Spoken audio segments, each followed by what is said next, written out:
আজ আমি এক ভয়ঙ্কর শয়তানের গল্প বলবো, না বানায় বলবো না, প্রমাণ সহকারেই বলবো। এই শয়তানি যারা করে তারা কিন্তু সমাজের সবচেয়ে সম্মানিত মানুষ। তারা কিভাবে কোন ঘটনা দিয়ে কি ন্যারেটিভ তৈরি করে, কারা করে, কিভাবে করে, সেই অন্ধকার ক্ষমতার কারাকারির গল্প বলবো। অনেকের শুনে খুব খারাপ লাগতে পারে, অবাক হইতে পারেন, কিন্তু অকাট্য প্রমাণ আর কার্যকারণ দিয়ে আমি সেই ষড়যন্ত্রকে আজকে উন্মোচিত করব আপনাদেরকে সাথে নিয়ে। আপনারা জানবেন আমরা এক ভয়ঙ্কর ষড়যন্ত্রকে গতকাল রুখে দিছি। আমাদের অনেকগুলো ঘটনা দেখতে হবে আর মিলাতে হবে সেইগুলো একসাথে। আসেন এক বুদ্ধিভিত্তিক রোলার কোস্টারে চলে বসি। গোয়েন্দা গল্পের মতো, থ্রিলারের মতো আপনারা আনন্দ পাবেন, মজা পাবেন, শিহরিয়া উঠবেন। আসেন শুরু করি। সঙ্গের মহাসচিব আসলেন, আমরা জানি উনার আসার কি গুরুত্ব সেটাও আমরা জানি, কিন্তু হঠাৎ করে বাংলাদেশের অনলাইন সরগরম হয়ে উঠলো কিনিয়া ধর্ষণের ডামাডোল। মনে হলো বাংলাদেশে ধর্ষণ জিনিসটা ছিলই না, হঠাৎ করে ধর্ষণ বেড়ে গেছে।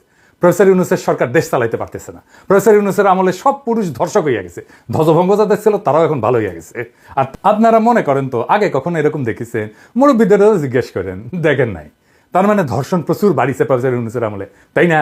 তাই তো মনে হচ্ছে, তাই না? বাংলাদেশে জানুয়ারি ফেব্রুয়ারি 2025 এই 2 মাসে নির্যাতিত নারী 294, নির্যাতিত, ধর্ষিত না, কিন্তু ধর্ষণের শিকার 96 জন। এর মধ্যে 44 জন শিশু, মানে 1 মাসে 22 জন শিশু ধর্ষণের শিকার হয়েছে। খুবই দুঃখজনক ডেটা, আমাদের সকলের সমবেদনা। আমরা পুরা জাতি এই জন্য লজ্জিত।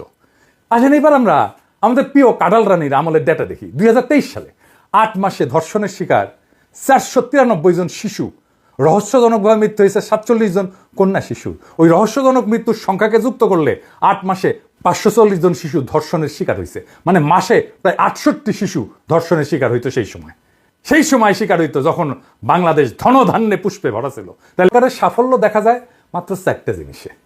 অর্থনৈতিক পরিস্থিতি, মানে আপনার খাবার টাবারের দাম কেমন, জিনিসপত্রের দাম কেমন, দাম কমিছে, জিনিসের কমিছে, তাই না? সবুজ টিক চিহ্ন দেন এডিটর সাহেব।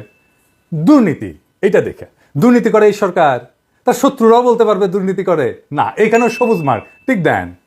3 নাম্বার, জনগণের আস্থা আছে কিনা, মানে যেটা ভোট টোট দিয়ে তৈরি। এই সরকার যদিও ভোটে আসেনি, কিন্তু তারপরে তো জনগণের আস্থা আছে না, তাই না? আছে, অবশ্যই আছে, এখানেও টিক মার্ক দেন, মাশাআল্লাহ। বাকি থাকলো কি? 4 নাম্বার কি? অপরাধ প্রবণতা। এইখানে আমরা কোশ্চেন মার্ক দিয়ে রাখি এডিটর সাহেব, এটাই এখনো পর্যন্ত আমরা টিক চিহ্ন দিতে পারতেছি না। অপরাধের মধ্যে বিশেষ করে বা ধর্ষণের ঘটনা সরকারের উপরে আস্থা কমায় দেয়, সরকারের জনসমর্থন কমে যায়। এগুলো আমার বানানো কথা না, এগুলো অসংখ্য গবেষণায় প্রমাণিত। তাহলে প্রফেসর ইউনূসের সরকারকে বাম্বু দেওয়ার সবচেয়ে কার্যকর কৌশল কি? আপনি যদি হাসিনা হইতেন কি করতেন? আইন শৃঙ্খলা পরিস্থিতি খারাপ সেটা দেখানোর চেষ্টা করতেন, যত না খারাপ তার চেয়ে বেশি দেখানোর চেষ্টা করতেন, তাই না? পারলেন নিজের টাকা দিয়ে অপরাধীর সাথে চুক্তি করে খুন খারাপি দস্যুতা করতেন, তাই না? আওয়ামী লীগ তো 600 ডাকাতকে ভাড়া করেছিল, তাই না? মনে আছে না? যেটা কোনো রিস্ক নাই, সংখ্যায় অনেক লাগে না, একটা হইলেই চলে, একটা জায়গা মতো দেশের যে কোনো প্রান্তে হইলে হয়, সেটা হইতেছে ধর্ষণ। এইটারে ঠিক মতো রান্না করতে পারলে কেল্লা ফতে সরকার পড়ে যাবে। সরকার এটা থেকেই তো পারবে না। কাজটা তো একজন মানুষ করে ঘরের মধ্যে, কেউ জানে না যে এই কাজ করতে যাইতেছে। কারোর সাথে তো এটা কোয়া যায় না যে আমি কলে করতে যাইতেছি। প্রফেসর ইউনূসের জায়গায় চেঙ্গিস খানের বসাই দিল, সেও ঠেকাইতে পারবে না এটা। এই কাজটায় হাসিনার দল মাস্টার, পোস্ট ডক্টরেট করা, সে এইটারে পলিটিসাইজ করে, উইপেনাইজ করে ধর্ষণকে, তার ক্ষমতায় যাওয়ার অস্ত্র হিসেবে ব্যবহার করে। আমার ক্ষুদ্র ভ্রাতার ভগিনীরা কবে, দাদা আপনি আওয়ামী লীগদের দেখতে পারেন না তাই এই কথা বলেন। খারান আপনার মুরব্বীদেরকে একটু জিজ্ঞেস করেন, এই ঘটনা আপনি দেখেননি, সেজন্য কয়ে দিতে হচ্ছে।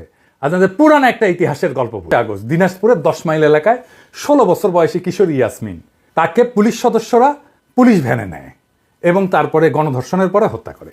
এই ঘটনার পর পুলিশ প্রথমে লাশটাকে অজ্ঞাত পরিচয় হিসেবে চিহ্নিত করে তড়িঘড়ি করে ময়নাতদন্ত এবং দাফনের ব্যবস্থা করে।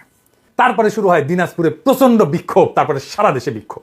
5 দিন পর এই মরদেহ কবর থেকে তুলে আবার পুনরায় ময়নাতদন্ত করা হয়, মামলা দায়ের হয়। এই আন্দোলন দেশব্যাপী ছড়ায় পরে বিশাল একটা গ্যাঞ্জাম হয়। এটা দেশব্যাপী ছড়ায় দেখে আওয়ামী লীগ, ছাত্রলীগ, যুবলীগ, তখন বিএনপি ক্ষমতায়। দিনাজপুরে কারফিউ দিতে হয়, থানা আক্রমণ হয়, 4 জন মারা যায়।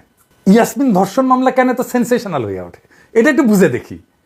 অনেক তো ধর্ষণ হয়, সবগুলো সেন্সেশনাল হয়, এটা কেন সেন্সেশনাল হইল? আওয়ামী লীগ এলাকা চিরদিনের জন্য 1991 খালেদা জিয়া ক্ষমতায়, কিন্তু দিনাজপুরের 6টা আসনের মধ্যে 5টা আওয়ামী লীগের, একটা জামাতের, বিএনপি শূন্য। আচ্ছা বলেন তো, প্রশাসন, পুলিশ এইসব ওই সময় দিনাজপুরে কারা? বিএনপির লোকেরা যাবে না, সব আওয়ামী লীগের লোক, সব ওরা আওয়ামী লীগ। যে পুলিশ ধর্ষণ করছিল ওটা আওয়ামী লীগ ছিল। কেন বলতেছি? এই কেস সেন্সেশনাল হয়ে ওঠার 2টা কারণে। এক, ময়না তদন্ত প্রতিবেদনে ধর্ষণের প্রমাণ সম্পর্কে স্পষ্ট কোনো তথ্য পাওয়া যায় না, বলে এটা ধর্ষণ হয়নি। আর পুলিশ বলে যে ইয়াসমিন ছিল পতিতা। এই দুইটা ঘটনা সারা বাংলাদেশের মানুষকে জ্বালায় দেয়। যেই ডাক্তার ময়না তদন্ত করছিল তার নাম ডাক্তার মহসিন, সাবেক ছাত্র ইউনিয়ন, রাজশাহী মেডিকেলের ছাত্র। আমি যখন ফার্স্ট ইয়ারে, সে তখন ফাইনাল ইয়ারে। ডাক্তারের নামে আলামত লুকানোর মামলা হয়েছিল। 96 হাসিনা ক্ষমতা এসে ডাক্তারের খালাস করে দেয়।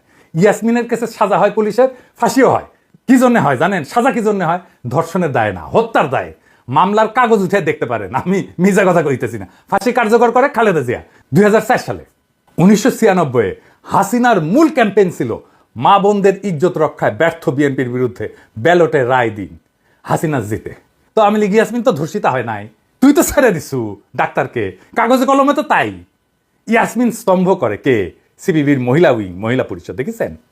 একইভাবে আসিয়ার ধর্ষণ এবং মৃত্যুকে উইপনাইজ করতেছে আওয়ামী লীগ, করতেছে এই সিপিবি, ছাত্র ইউনিয়ন, এদেরকে দিয়া ধর্ষককে গ্রেপ্তার করছে, দ্রুত বিচারের জন্য মামলা করছে। বামের আর কি চায়? ওরা বলুক আর কি চায়, বলতে পারবে না।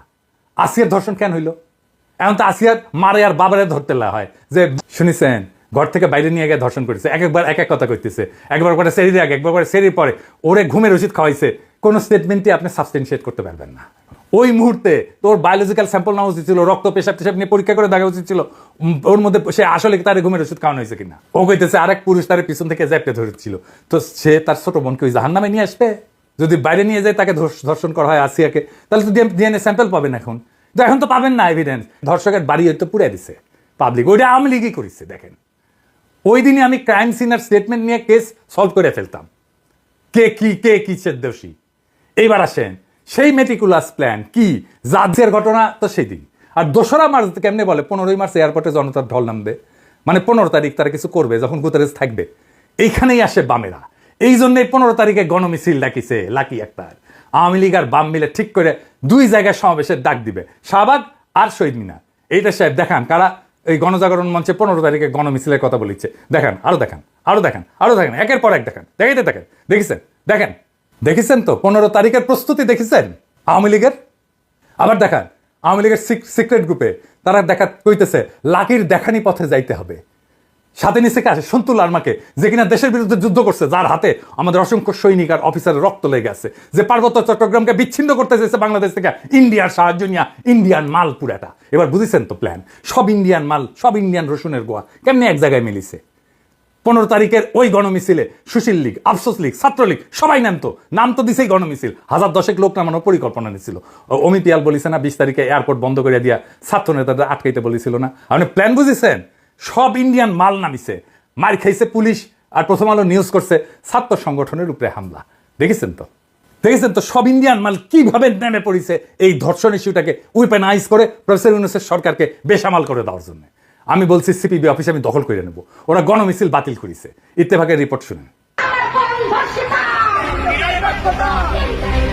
হত্যা, ধর্ষণ, নিপীড়নের বিচার এবং স্বরাষ্ট্র উপদেষ্টার অপসারণের দাবিতে শনিবার গণমিছিলের কর্মসূচি দেয় বামপন্থী 8টি সংগঠন। এর পাল্টায় ঢাকার পুরানা পল্টনে বাংলাদেশের কমিউনিস্ট পার্টি সিপিবির কার্যালয়কে ছাত্র জনতার কার্যালয় বানানোর ডাক দিয়েছেন লেখক ও অনলাইন অ্যাক্টিভিস্ট পিনাকি ভট্টাচার্য। রাত থেকেই এ নিয়ে উত্তেজনা ছড়িয়ে পড়ে। এর পরিপ্রেক্ষিতেই পিছু হটে বাম ছাত্র সংগঠনগুলো। পরিস্থিতি বুঝে কর্মসূচিতে যোগী দেননি ছাত্র ইউনিয়নের সাবেক সভাপতি লাকি আক্তার। সিপিবির লোকেরা হারকিউলিস চাই দিচ্ছে, আমার নামে স্লোগান দিচ্ছে, শুনেন। পিনাকির বিরুদ্ধে লড়তে হবে একসাথে, লড়তে হবে একসাথে, পিনাকির বিরুদ্ধে, উগ্রপন্থীর বিরুদ্ধে লড়তে হবে একসাথে। জিগায়েন যে সে আমার ফোন দিয়া কি কইছে, তারাই জিগায়েন, আমি আর কইলাম না। গ্রেস দিছি কয়েকদিন, প্রিন্স মিয়া জানে কেন গ্রেস দিছি। আমি প্রিন্সকে কইছি ইন্ডিয়ান ল্যাসপেন্সারি বাদ দেন, লাকিরে আর এম আকাশকে বহিষ্কার করেন, শাহবাগে অংশ নেওয়ার জন্য ক্ষমা চান, বাকশালে যোগ দেওয়ার জন্য ক্ষমা চান, আর পার্টিতে ইসলাম বিদ্বেষের চর্চা বন্ধ করেন ঘোষণা দিয়া। আমি তারে কইছি আগামীকাল রক্ষা পাইলো আখেরে সারা বাংলাদেশে আপনার অফিস দখল করে নেব। আমি বলছি নিব, আজ হোক কাল হোক ওইটা আমি নিবই। আমি শুধু সিপিবির পুরানা পল্টন না, সারা দেশের সিপিবির অফিস আমি দখল করে নিব। আমি কয়া দিলাম তো, আমি হঠাৎ কোনো কাজ করি না। তাই আগাম ঘোষণা দিয়ে রাখলাম, হাড্ডি ঘুরে করে দেবো শালা ইন্ডিয়ার দালালের বাচ্চা। আওয়ামী লীগ নিশ্চিন্ত করতে চান আপনারা, সিপিবিরে জয় বাংলা করেন, আওয়ামী লীগ আর ফিরতে পারবে না। সিপিবি জিন্দা থাকলে আওয়ামী লীগ আবার ফিরবে, আমি কয়া দিলাম, লিখে রাখেন। ইন্ডিয়া আবার ফিরবে, আমি কয়া দিলাম, লিখে রাখেন। যেখানেই সিপিবি সেখানেই প্রতিরোধ।